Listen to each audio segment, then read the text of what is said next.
Okay, HASHUT just got previewed. And now I had to change the intro. Not a problem at all, the new miniatures look fantastic and seem to be a lot of fun to paint. But today I paint this Chaos Lord who got into the favors of this deity. My first series on this channel was to paint a Chaos Chosen for each of the big gods, including the Horned Rat. And I made a promise of painting something for HASHUT as well. It seems HASHUT is still about greed, metals and flames. So how could I represent that in this miniature? It took me a while to get an idea for this one, but then I saw this. The old world Chaos Chariot helmet from one of the crewmen. And I thought, yes, big horns, let's do this. But first I want to leave some words since there are many new faces here. Hello everyone, from now on I will do more kitbashing stuff, and since the last video did so incredibly well, you people out there seem to really like it and I am very glad for all these nice words and comments. Seriously, thanks a lot to all of you. Of course I will do these classic tutorials as inspiration like this one, especially if there is new chaos stuff coming out, but in the meantime I build my own.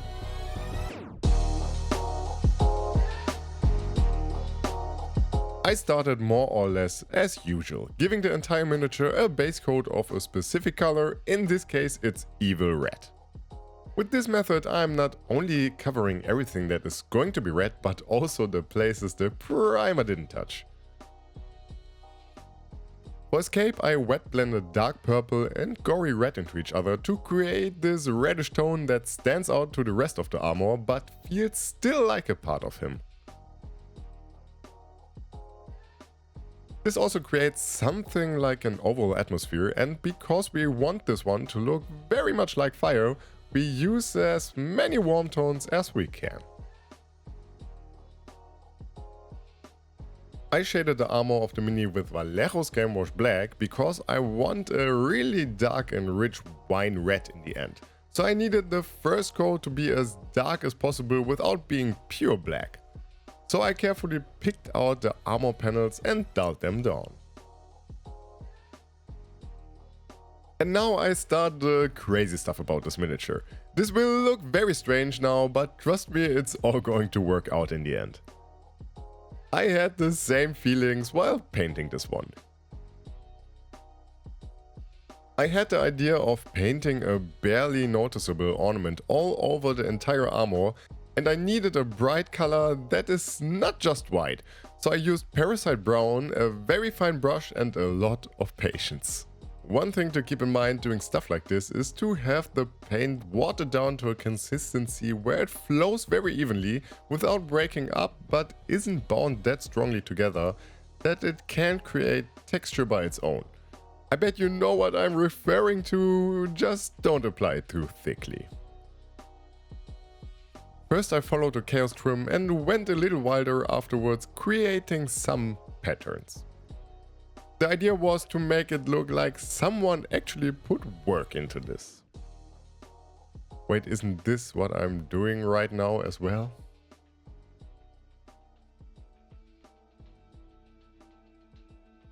At this point I really want to praise my amazing patrons who with their support keep this show running. I don't take that as granted and I am absolutely happy about it. So if you're also interested in being a supporter, feel free to check it out. I think having voting power and a Discord server to share some stuff and talk about this hobby is pretty cool.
And now we make this one look good again, and I give you two options on how you can achieve this. You see, I as well tried myself out here a little bit on his hip or thigh armor. So, I watered down Evil and Gory Red to a contrast paint-like consistency.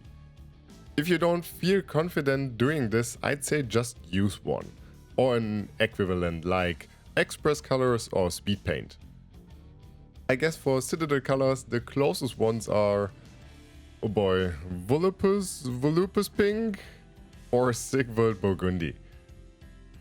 Sigvald Burgundy. Anyway, with the transparency of the paint I can cover the whole armor again, and it leaves the ornaments underneath in a similar tone and tints the entire armor into the same direction of color. And after the step, I carefully paint the trim. Spilling something onto the rest of the armor would be extremely painful to clean up, so let's best avoid that right from the start. And for the trim itself, I use a mix of Pro Acryl's rich gold and copper. These are more or less equivalents to Citadel's Retributor armor and maybe HASHUT copper. I mixed these two metallics together on the fly just to create a little bit of variety. And by the way, if you like content like this, feel free to leave a like and a subscription.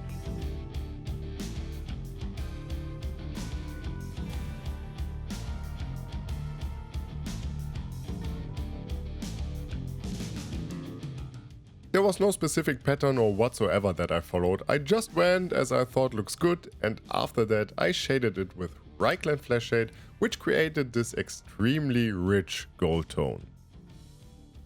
As I am someone who mostly paints the trim of his Chaos units with a more unsaturated gold, this is very close to be overwhelmingly gold for me. But for HASHUT it's as representing as it can be. To break this up a little, I thought that I could use something different for the left shoulder that's so heavily ornamented. I wanted to create something else here, and because my inspiration were these two artworks that were mostly in red and blue tones, I needed something that can create this contrast as well. So I painted it in silver and shaded it with Darken of Nightshade, so it looks like this really hard forged, cooled down volcanic metal. And to bring some more contrast into this miniature, I painted his horns, straps and handles of the weapons with a mix of Parasite Brown and Elfic Flesh. Only for the brightest of highlights I used a little white just to make them stand out ever so slightly.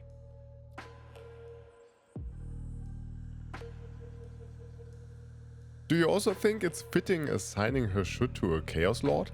In my mind, these characters are the most greedy and tyrannical.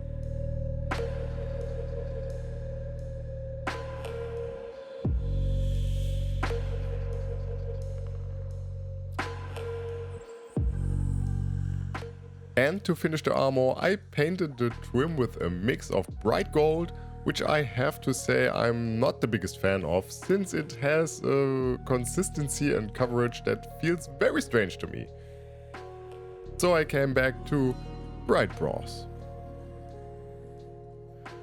I just used the edge of my brush to only cover the most raised details of the trim work.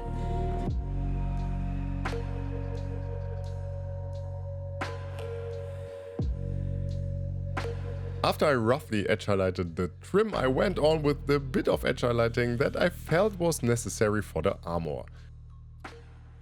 Just some spots on the helmet and the plates of the armor that have no trim. For that I mixed Evil Red with a hint of Elfic Flesh to create this pinkish purpley-like color.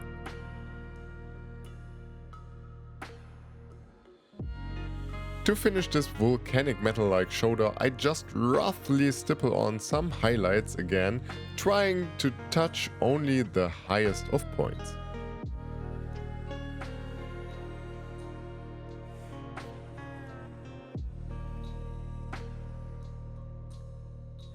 And after this lots of work, we come to the fun part. Painting something fiery and making this one stand out on the field. I painted the spear with a mix of Gory and Scarlet red, wiped away the top of the spear to leave the undercoat showing. A quicker transition between colors isn't possible.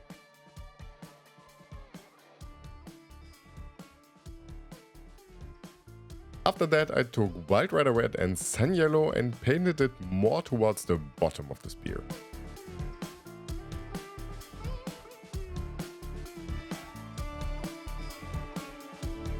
I also watered down Wild Rider red and let it flow into the recesses of the spear.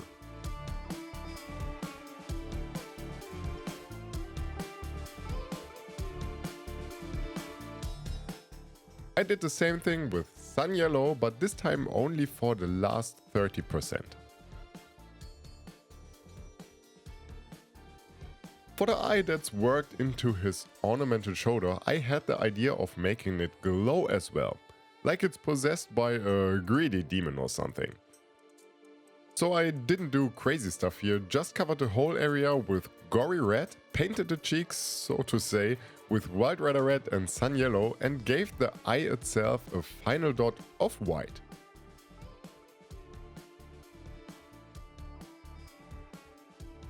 I also used this white for the very last 10% of the spear, basically again painting just a dot. For the eyes, or visual slits to be more precise, I used Abyssal turquoise. First covering the area in and around them to have a dark blue undertone here for the soon to be very piercing blue eyes. After that was dry, I carefully edge highlighted the bottom of the visual slit and left out the upper part intentionally because in this way it just looks more menacing, which is precisely what I want here. So what do you think? Is this, I guess, more of a classical approach on the HASHUT themed Chaos Warrior, or Lord in this case, cool, or do you like their new color scheme more? I would love to know that. I go and paint a Chaos Lord in Terminator armor now, and we are going to see each other in the next one.